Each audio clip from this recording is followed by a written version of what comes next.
We are grateful to the INGO sector and Pakistan's civil society, which is already consistently keeping the momentum going on that vital chain or supply chain of essential needs for millions. But it's been very long and supplies are running out. In government, very few of us, I'll be honest, from the highest levels of public offices to all civil and military officers, have not had a full night's sleep since the flood. We are moving every available resource to the life-saving effort. The government of Pakistan has repurposed all of its existing development and other budgetary envelopes, including all climate adaptation and resilience funds, to continue to provide what we call ex gratia compensations to affected households as the toll of fatalities keeps rising. To ensure that the poor have access to immediate cash, which is cash relief, over $264 million, which is a lot of money in Pakistani rupees, 70 billion Pak rupees, has been disbursed to over 2.4 million people from the affected populations via our Benazir Income Support Program. It is a social security program which is well known to international agencies, and it's been done with complete transparency. This is just a frontline need. This, then, as the UN Secretary General said when he visited Pakistan, is the outcome of mankind's war on nature. And now that nature has unleashed its furies in the first phase of this new long war on mankind, Pakistan, and we feel we are on the front lines of this terrible war. He spoke repeatedly of climate justice, reminding us that the humanitarian crisis that arose from these climate emergencies now need funding mechanisms. There are none. These need to be capitalized for a swift, agile, and transparent transfer of resources from a pool of financing from developed countries that should accelerate the design and delivery of humanitarian aid hit by climate disasters. Countries in the highest category of climate vulnerability and development trajectory, like Pakistan, need urgent, global, institutionalized responses for building defenses against climate disasters. Again, there are none.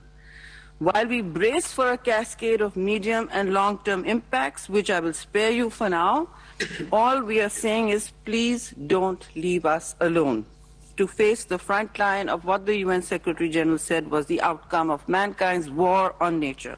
We have fought enough in another 20-year-long militarized war next door to us, where we lost 80,000 people to the war on violent extremism. That was the combined global effort.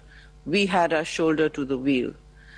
And we are no match now for this nature's long war on our doorstep.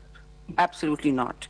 It is also clear now that climate disaster zones cause more havoc than active war zones, which contribute to the carbon footprint of the 3-degree world that we are all hurtling towards. Compared to the 3 days spent of money.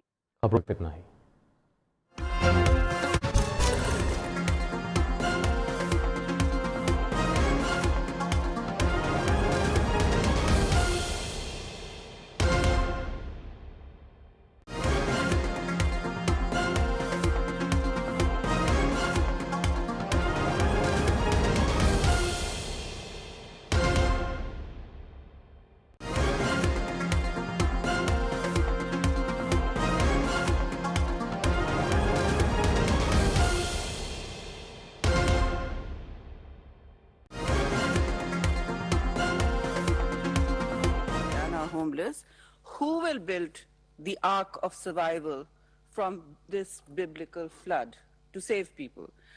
Your efforts, thankfully, tell us we are all better than that. We all really appreciate your coming here, because really this is just the tip of the iceberg, what we showed you, what I've shared with you. After the immediate relief effort, we will have to look towards rehabilitation and resilience building, which will, of course, require further funding.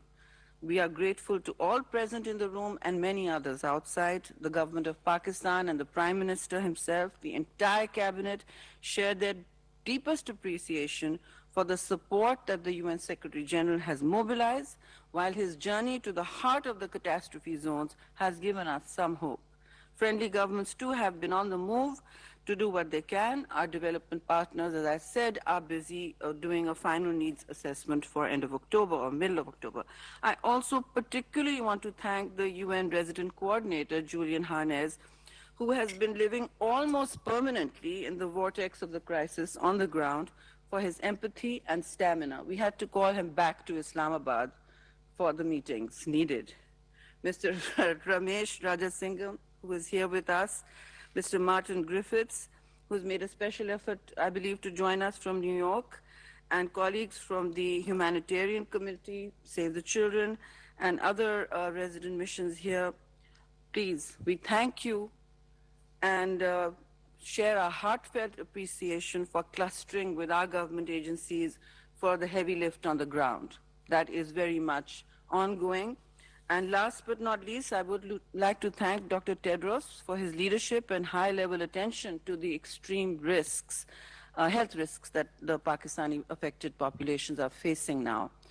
Each country or donor contribution will give back many families their futures, Excellencies.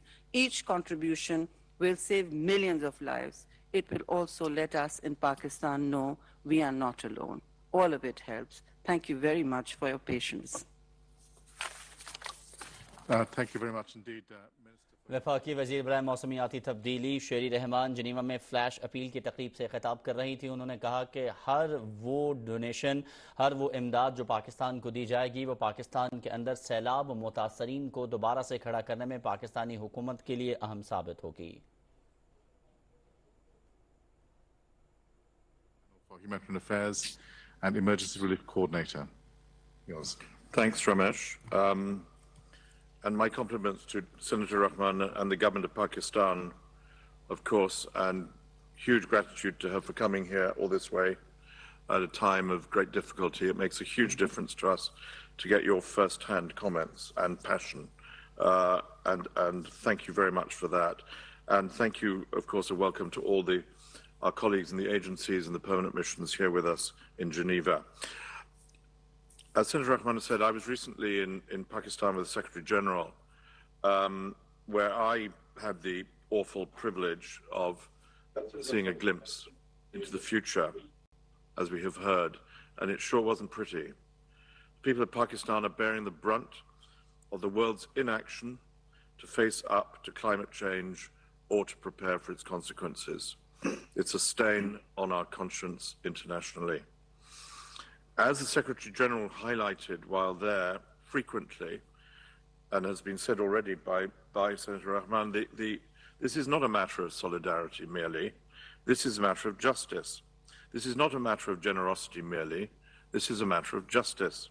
And he repeated and repeated that because I know how shocked he was by what he saw, even more than anywhere else that he'd been in his many years, including as a High Commissioner for Refugees. The people of Pakistan have not caused this crisis for which they are undeserving victims, and they're paying the unimaginable price, as we have heard, of its impact. And as the planet continues to warm, the weather will become more severe. Climate change is now directly driving humanitarian crises, and I had thought that this year would be the year when we finally realize in the humanitarian community that climate is with us and is driving needs. And indeed, tragically, the situation in Pakistan has demonstrated that that is absolutely the case. These crises always hit the most vulnerable people hardest. We've heard that women and girls are at risk, are always the highest numbers in those displaced. And Pakistan has experienced its worst flooding, of course, in recent history. We went to Sukur and Larkana in Sindh province on that day, and we saw, as we have seen, as was on the video, entire communities submerged by water, families forced to abandon everything to escape with their children, but trying not to escape too far from their homes, from what livestock remains to them, so that they may have a chance to renew their lives and their livelihoods. And so they're spread out throughout the entire area, perched on bunds, perched on the rare high ground that's available, ideally in the site of their destroyed homes, so that they will be able to go back as fast as they can. 3.4 million children, as a result of the flooding, were in need of assistance. 9 million acres of crops, as we heard from Senator Rehman. The damage to crops is, and the economic consequences, we ain't seen that yet. And it's coming, and it's predictable. Nutrition situation, and I'm sure we'll hear this from our friend Tedros, in the flood-affected parts of the country is already an undeclared emergency, and now we're in a race of time, of course, against winter. Humanitarian agencies, many here present, are working around the clock to respond. We need to deliver shelter. I know there was a dearth of tents when we were there. Essential household items to over 2 million families whose homes have been destroyed. And it's a great privilege that Dr. Tedros is with us today, and it's a huge testament to his solidarity. And I know that when I was there, we were hearing how important the World Health Organization program is in responding to the threats of disease outbreaks as well as nutrition. Thank you very much for being here. But we also need to get food, cash, crucially seeds, tools and livestock to the thousands of families who've lost their crops. And as Senator Rehman has said, the government of Pakistan has stepped up extraordinarily with their own resources, the Benazir distribution funding, direct cash going straight to those in need, has been a remarkable lifeline for so many people in this time of tragedy. People are going to lose a second agricultural season because they can't access seeds, and their fields, particularly down in Sindh, are still submerged. Damage to roads and bridges across the country will make the work of humanitarians harder, but perhaps more importantly, will present